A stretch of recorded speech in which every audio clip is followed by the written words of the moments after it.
begin.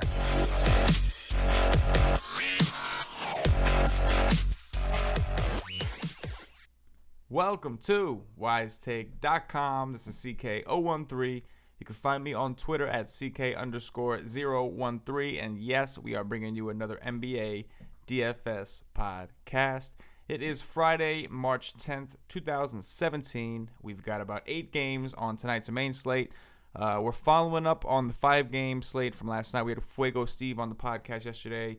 We talked a little bit about Westbrook, about LeBron, some of the studs. I personally played a lot of LeBron. I played a little bit of Westbrook, but I played a lot of LeBron, and he ended up being the highest scoring player on the slate. Slate's not over yet. That could change. It's about 11:06 p.m. on the East Coast on Thursday night, so the games are still ongoing.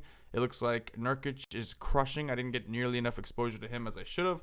I got a little concerned in GPPs that he was going to be chalk, and on FanDuel he was super chalk, but that doesn't seem to matter because, and again, that goes to show you not all chalk is bad chalk because he's certainly, it's about halftime over there, and I think he's got at least 30 fantasy points. He's crushing. So, yeah, tonight I did okay. I played a lot of Bledsoe, so we'll see how that goes. That game just started a little bit ago. My concern is I played a lot of Kyle Anderson. I mean, a lot of Kyle Anderson.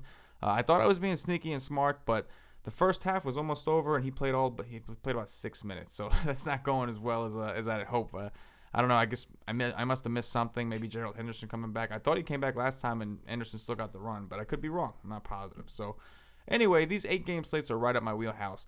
I like the fact I like anywhere from like 6 to 9 is like what I prefer, and the reason that it is because I'm a guy that's indecisive. I like to have a lot of options. But then sometimes those 10, 11, 12-game slates, you have too many options, and you have no idea which way you're going to go, and you just simply don't have the bankroll to make enough lineups to satisfy and play every one of the plays that you like. So as 8 games, I think in GPPs this should be a phenomenal slate. It should be a lot of fun, a lot of people, a lot of teams and players and interesting spots. So we're going to get into that right now. Vucevic is doubtful with an Achilles at Charlotte. Nick Batum is probable with an ankle at Orlando. Plumlee is out with his calf against Orlando. Frank Kaminsky, obviously we know, is out for the season, I believe, with a shoulder against Orlando. DeMarre Carroll is questionable with his ankle at Atlanta. Dunleavy is out with his ankle versus Toronto. Ryan Anderson is questionable with a back injury at Chicago. Dwayne Wade is probable with a quad injury versus Houston.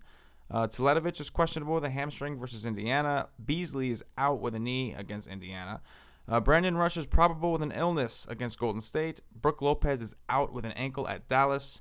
Joe Harris is out with his concussion at Dallas. J.J. Barea is actually probable to return, but he will be on a minutes limit. He had a calf injury, and they are going up against Brooklyn. Gallinari is questionable with an illness against Boston. The Joker, Jokic, is also questionable with his illness against Boston. And Kenneth Faried, as we know, is still out with his back against Boston. So that's what we have so far. Obviously, you're going to want to pay attention. It's like I said, it's 11:08 p.m. on the East Coast right now. So lock is not until tomorrow at 7 p.m. So there's a lot of time between now and lock, and there's a lot that can happen. There's 8 games. That means that there's 8 teams with a possibility of a late scratch, an injury, anything at all. So the more games there are, the more chance there is that there's going to be some crazy news to try to throw you off at the end. And I reiterate it every time, learning how to interpret and, more importantly, learning how to react to the late news is really going to make or break your NBA DFS career. So if you ignore the late news, especially in cash games, if you just ignore the late news, you're not going to win most of the time. If you can react to the late news, then you have a shot. Because I tell you what, all those the sharks or whatever, the pros or whatever you want to call them, they're making the right moves, and they're on their computers from the time of 6:30 to 7 p.m. Basically 30 minutes before lock, they are on their computers, and they're watching the news like a hawk. They are ravaging Twitter, they're ravaging Google, looking for any bit of extra information they could possibly get. So if you get that news, I don't care if it's 5-10 minutes before lock, don't take that off. You wait until you can no longer possibly make a change, and then you can get up and do whatever you got to do the rest of the night. Anyway, so keep an eye. So that's the injury information. We're still waiting on some stuff, but pay attention because obviously things could change between now and then. So anyway, we're going to go position by position and get into it a little bit. I'm going to pull up DraftKings over here on my computer. So starting with point guards, as we always do, we got James Harden, who's also shooting guard eligible. Here's a matchup against Chicago. I find it really hard to fade James Harden in this spot. We know that Chicago is horrible against guards in general, especially the point guard. We witnessed Elf put on a show the other day, putting up 70 DraftKings points against them at a super cheap price. So Harden is 11.6. His price has come down, and it kind of had to just because of the fact that they got Lou Williams, and he kind of was taking some of the load off of Harden, and we seen that Harden wasn't being relied on as much as he was earlier in the season. However, aside from this 52-point outing against Utah, against San Antonio, he managed to put up 61.75 DraftKings points, and then against Memphis, 64.25. So Harden is still proving that he is still going to be the guy with the major workload. He's still going to be checking up those shots. He's still going to be racking up those assists. So I think that Harden is perfectly fine against Chicago. The only concern I would have here is if they decided, not that they would, but it's possible. We saw when Harden played San Antonio, they put Kawhi Leonard on him. I would imagine that if Harden starts going off too much, they could do the same thing with Jimmy Butler. It's very possible they could just stick Jimmy Butler on him. I'm not too concerned, but it's worth mentioning. So I think Harden at 11.6 is certainly in play. I mean, he's always in play, but especially in this matchup against Chicago. Chicago has not been so impressive on the defensive end lately. Giannis, we'll call him the Greek Freak because I'm not even going to try to say his last name. He's obviously small forward eligible. If I can play Giannis, I'm going to play my small forward. And going back to Harden, if I could play Harden, I will almost never play Harden at power forward. At point guard. I will almost always play him at shooting guard because shooting guard night to night is typically one of the uglier positions, and point guard position is always loaded. So I will almost always put Harden at the shooting guard position on DraftKings. And the same thing with Giannis. As long as Giannis is small forward eligible, I would much rather play him at the small forward position than at the point guard position. With that said, at 10-1, he's not one of my favorite studs today.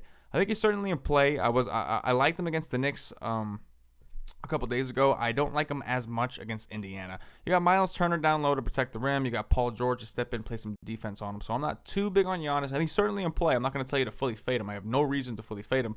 And I think his ownership will continue to be low just because for some reason people kind of hopped off his bandwagon. So if you're going to play him at small forward, but he's in play.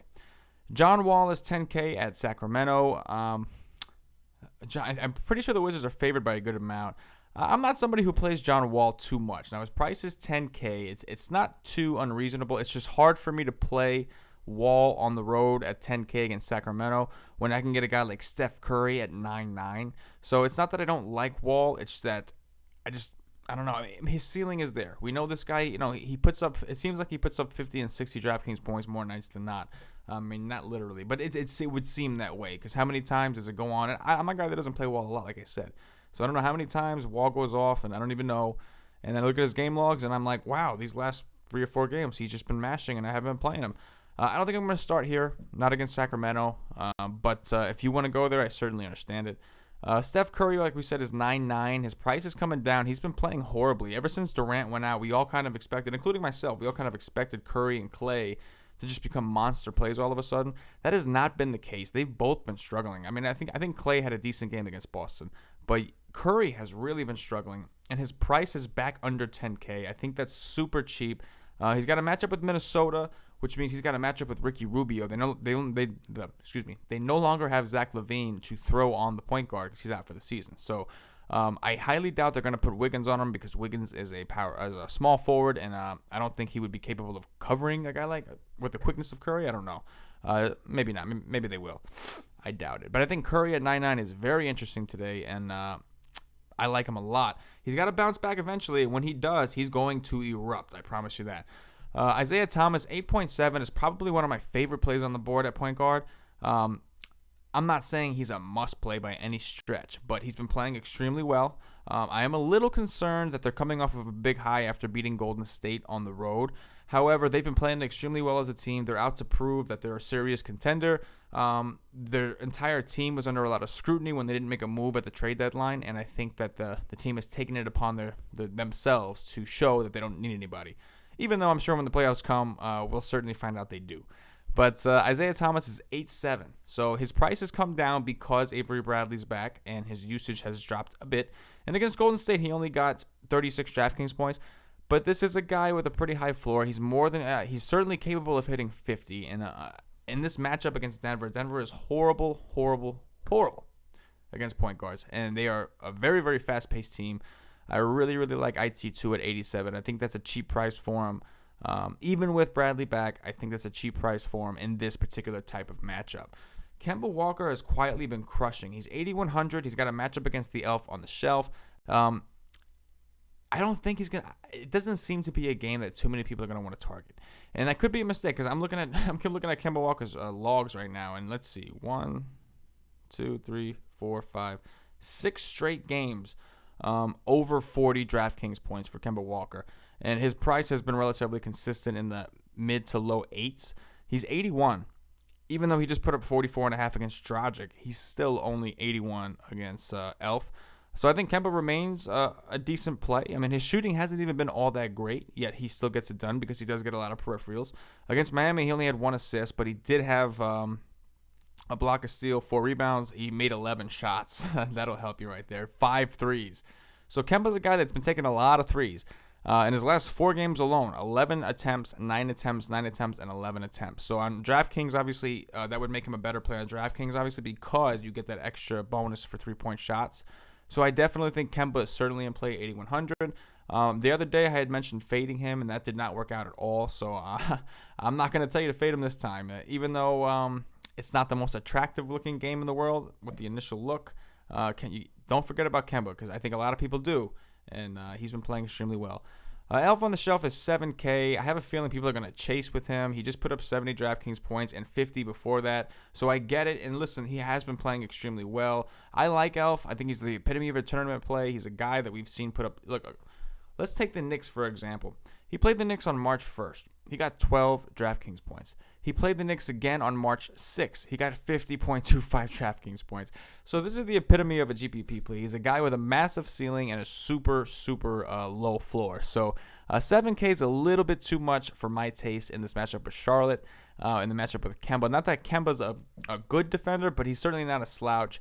And you're going to have Nick Batum that could possibly take away some rebounds, take away some assists. Charlotte does a decent job of rebounding. So I think Elf is okay, and if you want to play, if you want to go there, that's certainly okay. But I'm not going to be too big on Elf. I don't want to be chasing that 70-point game. Ricky Rubio is 6,900. He's been playing absolutely out of his mind. Just to think, there were rumors about him getting traded for Derrick Rose, and as a Knicks fan, I really, really wanted that to happen. It never happened, but as we can see, Minnesota seemed to have made the right move because Rubio has been playing phenomenally. His shot attempts have been up. His 3-point attempts have even been up. His assists have been out of control. This guy is just dealing. And 3 out of his last 4 games, double-digit assists. Even his rebounds. He's got minimum 5 rebounds, including one game against San Antonio where he got 13 rebounds. He had a triple-double that night, of course. But Rubio's been red hot, and he's got a matchup with Steph Curry, which really doesn't scare me. I know that Steph and Clay are supposed to be pretty good defenders, but I don't think I've seen too much of that. And I think that when Golden State is missing and they allow teams to beat them in transition, it's rough for them. So I think one of the ways that they play good defense is by making their shots offensively and forcing you to bring up the ball like a normal, typical NBA play and forcing you to run plays. And Ricky Rubio at 6,900, he's still cheap to me, and I like him. Let's see. Obviously, Dennis Schroeder, Jeff Teague. Jeff Teague is pretty cheap at 65, but he has been playing well. I think Corey Joseph is very interesting at 5,300. He's got a matchup with Schroeder. You guys know how I love targeting point guards against Atlanta. And this is a guy that we know is going to get the minutes. He played 32 minutes against Washington, 37 against Milwaukee, 32 against New Orleans. Now, he hasn't really shown us a massive ceiling, but he has shown us the capability of paying off his salary. And if you give him a little boost here for the fact that they are playing Atlanta, and I think everybody's going to kind of focus on DeMar DeRozan, I think that makes an interesting spot for a guy like Corey Joseph, especially if you're looking for a point guard to pay down for. You got Collison, Tyreek Evans. Interestingly enough, it'd be a lot of fun. It's almost a shame that J.J. Barea is healthy. And don't get me wrong, I would never wish anybody to not be healthy, but it's almost a shame that he's ready to come back on this particular game. Because Yogi Ferrell revenge is coming. Yogi Ferrell is 5,200. He's got a matchup against Brooklyn. Jeremy Lin is back, but you know what? Jeremy Lin is a terrible defender, so that does not bother me. The only thing that stinks is J.J. Barea is supposed to be back. Now, his minutes are supposed to be extremely not extremely, but his minutes are supposed to be monitored. We don't know how many minutes he's going to get. I would assume we do know he's going to be on a minute restriction. We just don't know how much that is. So it could impede for a guy like Yogi. Yogi plays typically around 32 minutes anyway. So if he comes in and he cuts into Yogi's minutes, I still think we're still looking at probably anywhere from 24 to 30 minutes for Yogi. And I think he's going to be pumped up. He's going to have some extra narrative. So let's see what we got. First of all, Yogi's 5,200, so he's cheap. Second of all, even though JJ Barea is back, he's going to be on a minutes limit, so Yogi should still be a lock for at least 24 to 25 minutes. Yeah, probably higher, probably closer to 30. He's got a matchup against a team that is terrible at defending point guards, and the Brooklyn Nets, so check. And then also, finally, he's got some revenge narrative for the team that couldn't really find a spot for him, even though they were terrible and had no players, and ultimately decided to cut him. So I would love to see Yogi. Oh, not to mention, this is also a huge pace-up spot for the Dallas Mavericks. So I would love to see Yogi go nuts here. I'm certainly going to have some exposure in GPPs, and I'm going to be rooting because I'd love to see Yogi get some revenge in this spot. Pat Beverly at 5-1 is very interesting. He's cheap. He's 5-1. I know he burned a lot of people against Utah at 18-5. I know a lot of people decided to target him after they found out that Hill was out. He shot 1 for 7. That's not something he typically does too much. He's not the best shooter, but he's not that bad. That's about 14.3%. That's pretty bad. 1 for 3 from the three-point line. And he really didn't do much. He didn't have many rebounds. This is a guy against the Clippers. He had 12 rebounds. Against San Antonio, he had 10. He had 2 rebounds against Utah. He had 3 assists. So he really wasn't involved all that much, despite playing 34 minutes. If he gets 32, 34 minutes against Chicago, I think we're looking at a whole different scenario. Chicago has still shown us a strong inability to cover point guards. Evident of Elf the other night. Elf went for 70 DraftKings points. It's not just scoring. It's about people having to help, which leaves other people open, assists, rebounds, everything. So I definitely think Pat Beverly at 5,100 is interesting. Do I love him? I never loved Patrick Beverly, but do I think he's in play? Absolutely. I'm not going to be ignoring him. There's no way. Let's see who else. Jeremy Lin at 5K, certainly interesting. We've seen that his usage is there. Brook Lopez is out, so somebody's going to have to pick up some usage here. Lin is tournament only just because his minutes are in. So you don't know. He played 25 against Atlanta, got 33.25 DraftKings points, so he seems consistent. However, his price was under 5K for those for the last 3 games where he's been doing well. Now that his price is at 5K, it really makes you think for 5X alone you need 25. So it's one thing where if you get 23 or 20, you're happy. If you get 25, you're going to be happy. That extra 5 points really can make a difference because we've seen against Memphis, he got 25 points. This is another pretty good defense and another pace down spot. So I think Lin's okay for GPPs, but I don't know if I would trust him in cash games because of that minutes limit. Jameer Nelson is certainly very interesting to me if you're looking for a point guard with value. Now, his minutes haven't necessarily been there. This guy was crushing, and something along the way happened. When Moutier first got benched, or actually when Moutier got hurt, we saw Jameer Nelson was just completely smashing. Moutier came back. They decided to bench him, and then Nelson continued to play well. And then all of a sudden lately, he's just been horrible. He really hasn't been doing much. His minutes have been up and down. He went from playing like monstrous 37, 35 type minutes to now seeing 24, 30, 29, 30. So he's been very inconsistent. His price, though, has now come down to 4,600, and he's going to draw a matchup against Isaiah Thomas. And it's a situation where I don't think they could stick Avery Bradley or Marcus Smart on Jameer Nelson just because he's not exactly the threat point guard that Boston typically does that to. I think their bigger concern is going to be Will Barton off the bench and even Gary Harris in the shooting guard position. So I think that means they're going to let Isaiah Thomas cover Jameer Nelson. And we say it every time that IT2 is on a slate. I love IT2, but in the NBA, I do believe size matters, and he is one of the worst defenders in the league. Coincidentally, he's also one of the shortest players in the league, so I think that goes kind of hand in hand.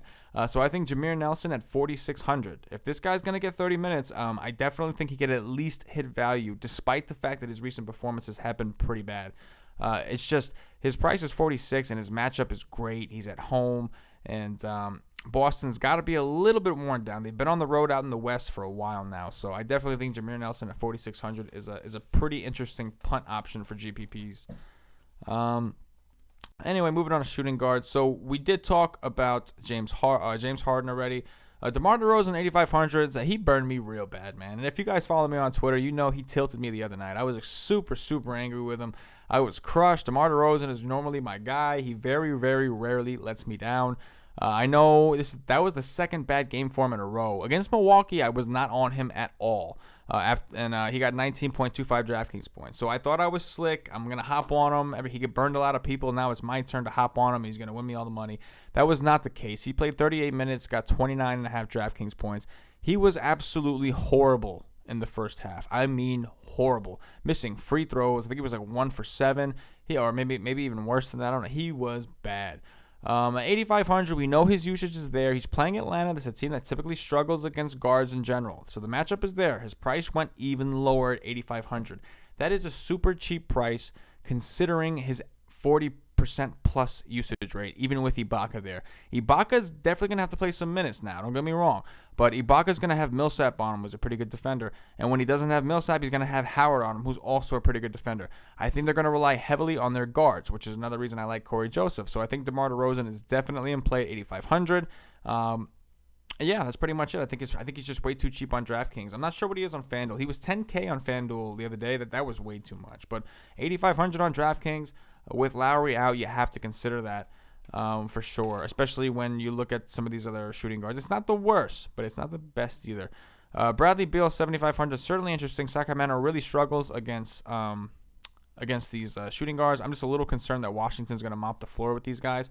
It's not even that Sacramento, yeah, they're bad, but it's just that Washington has been playing very well, and I'm a little afraid now when they play bad teams. But certainly a late night hammer option. Beal is certainly in play.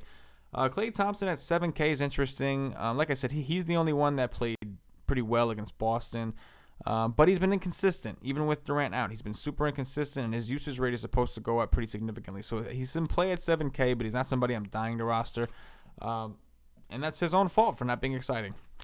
Nick Batum against Orlando is 6,900. I love the price. Not crazy about the game in general, but I do love that price. He looks like he's finally starting to come around a little bit. I'd like to see him more consistently in the 40s. But yeah, his price is 6,900. You're not going to get that for very long. So I think Batum is certainly in play. Dwayne Wade, I believe, is probable. We said he's 6,800 against Houston. I love anybody against Houston. They're pretty much bad defensively across the board. So I think Wade at 6,800 is certainly in play. Seth Curry at 67. You know, I said to fade him the other day, and that was a mistake. He went off for 31 DraftKings points. Now, his salary was 66, so you're not exactly getting the bargain that you were before. He's pretty much just paying off his salary, even minimally. So at 6,700 is a little expensive, but the matchup is certainly ripe for the taking. So at 6,700, you want to play Seth against Brooklyn. I completely understand. Tim Hardaway against Toronto is 58. This is a little much for me to play Hardaway. Don't get me wrong. He's been playing well again recently. He went through a little spurt where he wasn't doing so hot. He's back on it. He's playing extremely well again, so he's certainly in play. But if he's going to be playing shooting guard, he's going to have DeMar DeRozan. If he's going to be playing point guard, he's going to have Corey Joseph, who's actually a decent defender. So I'm not dying to play Hardaway. But if your roster construction leaves it open for you to take him and you're in that range, you can certainly take a chance. Evan Fournier, 5,700. He hasn't been doing all that much without. Well, he's coming off a good game. Don't get me wrong. He 39.25 DraftKings points against Chicago. It seemed like the whole Magic team did well that day. He's in play, 5,700. Not going to kill you. He's not exactly somebody I'm dying to play, but again, he's not going to kill you. Gary Harris, 5,600. He's typically a solid cash game play because he gets the minutes. He's coming off a great game against Washington, 37.5 DraftKings points. You can certainly go there if you want, but I think his defense, he's going to have some tougher defense on him this time. Avery Bradley and Marcus Smart, even Jaylen Brown. So I'm not dying to go there either. Avery Bradley at 54 is certainly in the GPP talk. He just played 30 minutes against Golden State, so I believe they're going to let him play another 30 minutes. You're going to want to pay attention. Make sure they're going to let him play another 30. If they do let him play another 30, he's definitely in play here. We know what his upside is. He hasn't shown it since he's been back from injury. We get that. But he's still cheap, and we know what his upside is. We know what he could do. And Denver is a horrible defense, so I'm definitely going to have me some shares of Avery Bradley without a doubt. We talked about a lot of these guys. I'm not going to go over everybody. Lou Williams against Chicago I think is interesting. He's 5K, so he's not exactly cheap, and his minutes have been suspect. But even though he only plays limited minutes, he still takes his shots. So in his last 4 games, despite playing 23 minutes or less, we're looking at 11, 8, 10, and 10 as far as shot attempts. He's been shooting a little cold from the field, but he's not going to stop him. He's still going to chuck, and he takes a lot of threes. So GPP play, absolutely, even at 5K. Bogdanovich is up to 5K. I'm not dying to play him at that price. We do know what his upside is, so if you want to go there as a contrarian value small forward play, get it. I don't think too many people are going to go there. If Jokic is out, I think you could look at Barton again. He didn't do all that well for me against Washington. In 26 minutes, he only got 20 DraftKings points. But he did take 9 shots. He shot 3 for 9. He did take 4 threes. He was 1 for 4. So if you happen to hit him on a night where he's hot, we know that his usage on that second unit goes way up when Jokic is out. And just in general, when Jokic is out, his usage goes up. So I'm hoping Jokic plays because I would love to play Jokic here. I'd love to play Jokic and Isaiah. But we don't know. If he's out, we're going to have to look elsewhere. And I think Will Barton at 4,900 is certainly in play without the Joker. Norman Powell at 43 is okay. I'm not dying to go there just because he's going to be battling it out. Even if Carroll is out. If Carroll plays, forget about it. But if Carroll is out, he's still going to be splitting some time with PJ Tucker there. So it's not exactly a slam dunk. Moving on to small forward. We talked about Giannis. Jimmy Butler's in an absolute smash spot. 9,400. I think he's going to be your chalk of the night in GPPs. And for good reason. He's in a pace-up spot against Houston. One of the worst defenses in the league. He's at home. His team is coming off a game against Orlando where he put 42.5 DraftKings points. He shot 7 for 21 from the field. That's not good. And it's not good for Jimmy Butler. 3 for 8 from 3. So he's definitely going to be looking to bounce back. And I think Wade is back, so maybe that'll lower his ownership a little bit because people are going to say, oh, Wade's back. He shouldn't be this expensive. He's in a pace-up spot. We saw what Kawhi Leonard did to this team. We even saw Gordon Hayward had a good game against this team last time. So I love Jimmy Butler at 9.4, and that's not a hot take. I'm sure everybody loves Jimmy Butler at 9.4 against Houston. Paul George at 78. Not crazy about it. Certainly see the merit in it if you want to go there. We know what his upside is. Against Charlotte the other day, he got 57.5 DraftKings points. So he's certainly capable. We know what his upside is. However, his floor lately has been a little concerning. We've seen him get as low as, I'm not going to count that because he got kicked out. But against Memphis, 26.75. Against Cleveland, 27.25. So he's certainly in play. He's just not somebody that I think there's other guys I like more. For instance, Andrew Wiggins. I love Andrew Wiggins today. I love him most days, but ever since LaVine is out, this guy's usage has been crazy. Now, over his last 3 games, his performance has been disappointing, but it's really because he's been shooting so bad. Against Utah, he shot 7 for 16. Against San Antonio, 6 for 24. So just think about that for a second. He took 24 shots. So imagine if he was even shooting 50%, that's 25%. If he was shooting even 50%, he would have had a phenomenal day. And even against the Clippers in 36 minutes, he shot 17 times and only made 5 of them. He was 0 for 3 from the three-point line. That's not going to keep happening. His shots are eventually going to start going back in. And as you can see with LaVine out, he keeps taking these shots. He's not going to stop. He's in a pace-up spot. There's no Kevin Durant defense to stop him. There's pretty much Matt Barnes and Andre Iguodala. Or even McCaw. I'm not really afraid of any of those guys when it comes to a guy like Wiggins, a young, hot talent. So I love Wiggins. 7,400 is still way too cheap, especially in this kind of matchup at home. I'm going to be loading up on Wiggins for sure. And if I'm wrong about that, you can certainly tweet at me all you want. That's fine. I'm going to stand by it. I like Wiggins. I really do. Wilson Chandler. If Gallinari is out, Chandler will become a solid play because his minutes will yet again be above the 30s because him and Gallinari typically rotate from time to time. Even though they start together a lot of times, they end up rotating in and out a little bit. So if Gallinari is out, Chandler will get the run again. And if Jokic is out, he'll get the usage again. So Chandler is going to be a decent – Chandler's a decent play already, even at 7-1 against Boston. He's a decent play. Because Freed is out. They're a little thin at power forward, so he'll probably start a power forward. Boston struggles against power forwards. They have all season.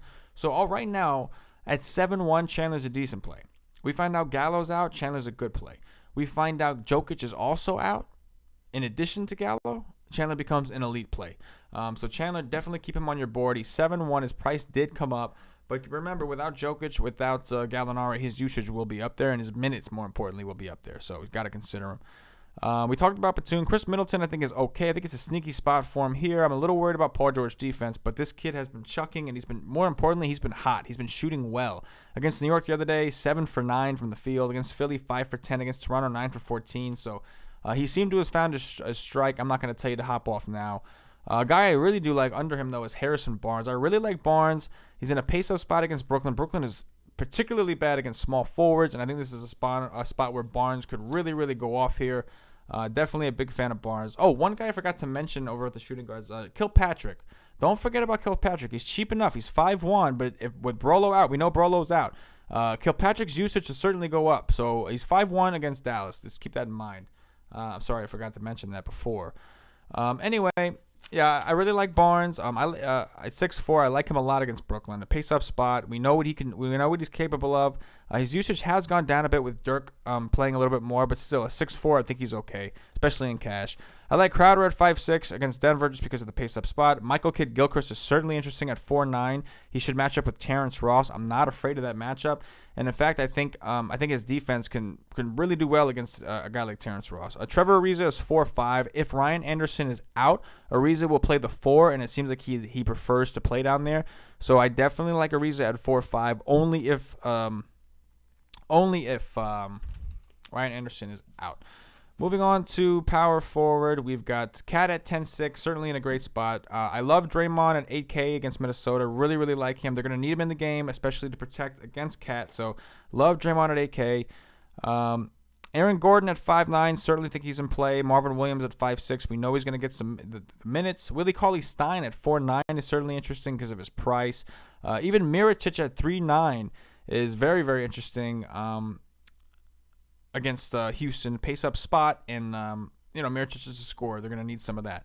Moving on to center, Jokic at 10'3". He's the guy I really want to play just because I love playing Jokic anyway. We don't know if he's going to play. Noel is 5. I'm sorry. Let me do this right. So we talked about Green. Millsap at 7'4", certainly in play. I don't think I'm going to go there, but an option. Vooch, I believe, is doubtful. Let's see who else I want to mention here. You can go to Dirk at 6'1". I don't think I'm going there. Plumlee is obviously a solid play if Jokic is out. Greg Monroe, I'm not too crazy about against Indiana. Nerlens Noel at 5'7", certainly interesting. I don't see anybody there to stop him. Bismack Biyombo at 5'5" should see a lot of minutes again. Cody Zeller at 5'2" is certainly interesting. We've seen him playing. He's been getting huge minutes lately, so I think he's certainly in play. Clint Capella at 5'2". Really like him in this spot. I don't see anybody in Chicago to stop him, and Clint Capella has shown us that at 5'2" he does have some major upside. And I think that's going to pretty much do it. Oh, Valanciunas. I can't believe I missed this on the last podcast when Valanciunas was going. They were playing Boogie and Anthony Davis. I should have known. They don't have a lot of bigs. They were going to need Valanciunas in the game. And here's another situation where they're going to be playing Atlanta. They got Millsap and Howard down low. This is another situation where I wouldn't trust it in cash, but in GPPs at 4.8, I think you have to consider Valanciunas. Just because, one, like I said, he's 4.8, and two, they're going to need some big men on the floor with Howard and Millsap out there. So Ibaka can't do it on his own. Anyway, guys, that's going to wrap it up for the podcast position-by-position breakdown. Should be a lot of fun. Should be a super fun slate. As always, make sure you pay attention to the late news. From the time from 30 minutes prior to lock until lock, you should be on your computer or at least on your phone or on Twitter or something.